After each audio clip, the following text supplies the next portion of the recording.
make sure that we're creating content that is actually going to generate leads and generate sales for our business. We're looking to build a business, we're looking to build a life, we're looking to build a future. Yes, YouTube, it's Ben Hawksworth at The Coach Consultant, and today I'm doing a step-by-step walkthrough on how you can actually put together a really easy and simple format for Reels and Carousels.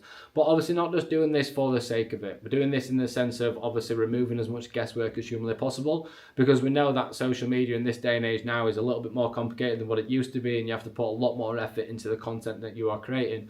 But in terms of putting together a really easy and simple format to generate trust, generate buy-in, generate connection, generate leads, generate sales, and most importantly, actually generate interest and buy-in to you and your personal brand, which I'm going to do a step-by-step walkthrough alongside a few examples on each of these different areas.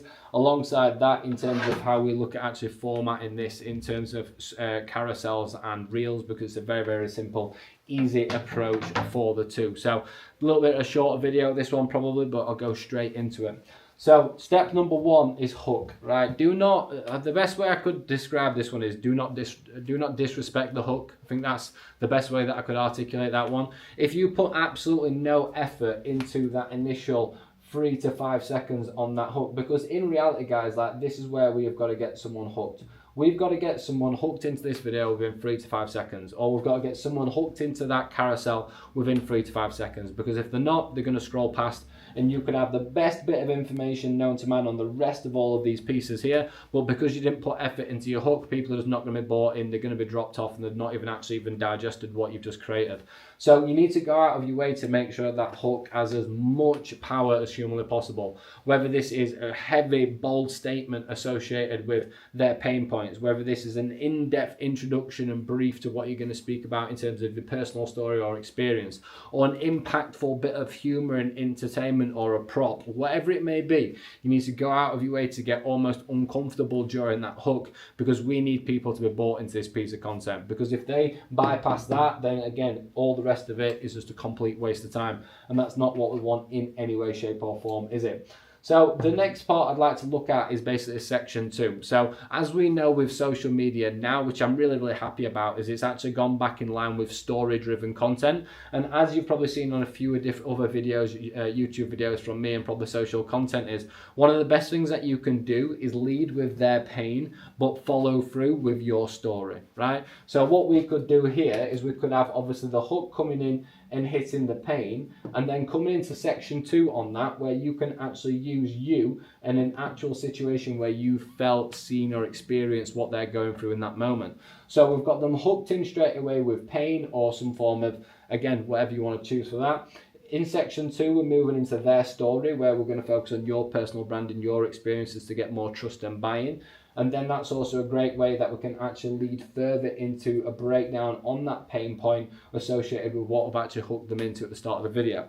And the type of stuff that I'm basically looking at here, guys, this is like 15, 18 seconds max. So it's like bang, hook statement in this situation, this is how I felt. You can even have a pop-up images of you or a bit of a BTS image of you, or it could be about a client. But we've got hook, we've got a story intro, so we're showing something greater than just talking to the camera.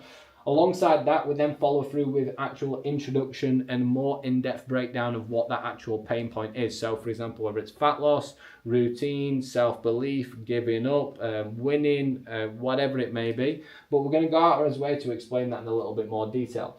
From that point, that then enables you to come down into section 4, which is going to be a value statement associated with what you've put in your pain point. And what we need to be doing in terms of 4, 5, and 6, guys, is basically where we are syncing these together. So when we look at this as a starting point, what I kind of want you to imagine is you've got 3 different sections here. So have I got my red pen, right? Section number 1 is here, right? Section number 1 is all about the hook and the story. Hook and the story. If you can hook someone in and get them bought into what's going to happen in terms of finding them more about that story, then you're going to be on to a winner.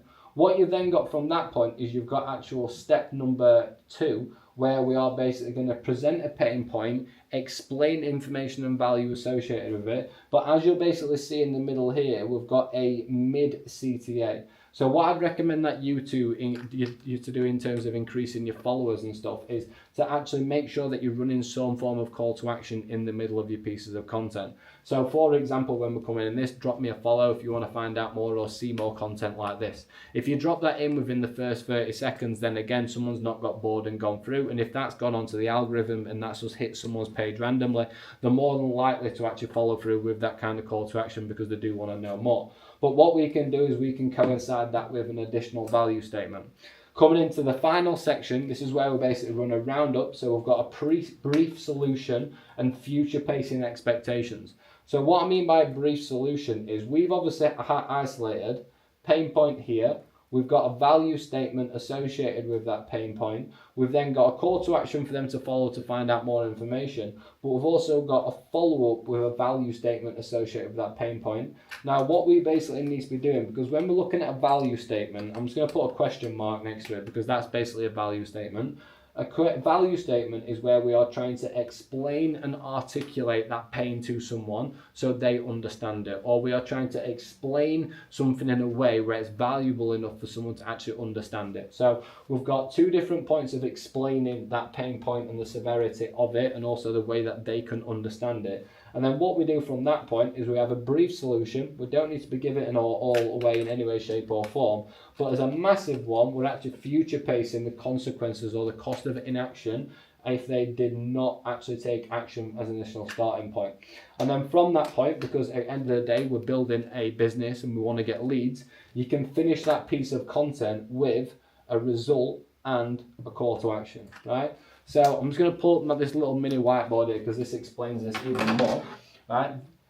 Forget about this whole piece of content and break it down like this, right? Break it down. So we've got section, so on the numbers there, I've got 1, 2, 3, 4, 5, 6, 7. What we've basically got here is exactly the same. So when we've basically got number 1, number 2, number 3, number 4, number 5, number 6, number 7, that's all I want you to think about. So if we're creating a piece of content, for example, and it's a slide or it's a carousel or it's a reel or whatever it may be, don't think about all of it together. Just think about doing this, right? I'm going to do slide number 1. So slide number 1 would be building the hook associated with how I get them caught into that reel or that carousel immediately. Right, slide number 2 in that. So what we've got is slide or transition. So all of these are individual lines, and this is how I teach people create content. So write out the transitions and write out the lines, because then all you're going to do is you're going to film one piece at a time and then put it together afterwards. So if you've got, let's just call this, ignore that it's a carousel, let's do reel first. If you've got a reel, what we're going to be looking at here is, right, how do I come in on transition 1 with a hook, which is going to get people caught in immediately with pain? From that point, I'm going to be coming in and I'm going to use my own personal experience or a serious situation that I've seen before in section number 2. In section number 3, I'm going to isolate and highlight what the actual pain point is or what the topic is that I'm going to be speaking about in this reel. From that point, you've got section 4 and section 5, where you've got your value statements associated with explaining and articulating that piece of pain. And then obviously coming down into number 6, all you need to do is have a section of that reel focus on the solution and future pacing if they don't take action and the cost of inaction. And then finally from that point, really easy way, back up what you've actually just claimed with a call to action, right? So imagine that this is a reel. You've got 15 seconds, 15 seconds, 15 seconds, 15 seconds, 1 minute's done. 15 seconds, 15 seconds, 15 seconds. That is the only thing that I really want you guys thinking about. Rather than looking at, oh my God, I need to create this mega reel, break it down into individual pieces, right? Have a simple framework like that. Hook, story intro, pain point introduction, value statement, mid CTA value statement, brief solution, future pacing, result, and call to action. When you list it out like that, it sounds quite complicated, it sounds quite intense, but when you just break it down into an individual piece like this and go, well, that's just a 15-second part, that's just 15 seconds, that's just 15 seconds, or even easier with a carousel, all you do is slide number 1, slide number 2, slide number 3, slide number 4, slide 5, 6, 5, 7, then content creation becomes 10 times easier. When you are trying to think, right, I need to go out my way to film all of this all in one go and put it all together, and you start panicking and start tripping yourself up, then that's where it becomes really, really difficult, right? So this is a format that I use myself, and it's something that I recommend our clients use, and over time, Sometimes you don't need to follow it exactly, but what we're looking for is we've got personal brand, we're highlighting pain point, which is going to create action. We've got authority with solutions, and most importantly, we're backing it up with results and call to actions to make sure that we're creating content that is actually going to generate leads and generate sales for our business. Otherwise, what is the point, right? It's okay going all in on the humor and virality and reaction videos and all that type of stuff, but in reality, we're looking to build a business, we're looking to build a life, we're looking to build a future, and that is going to come from making sure that we're going out as way to actually format these individual pieces of content in the right type of format, guys. So if you've enjoyed this video, please let me know. This is obviously a real kind of micro system, you could call it, or sub-delivery system of really kind of looking down on the details of it. But if you liked it, drop it a like. If you've got any comments, drop it in the comments. If you want any support with this and a substantial amount more when it comes to content creation, guys, you know what to do. The link's in my bio, book a call whenever, check out the results and the people that we worked with. And if not, you want to have a chat with me, head over to Ben Oxuff at Ben Oxuff _ on Instagram, and I'm happy to have a chat with anyone at any point.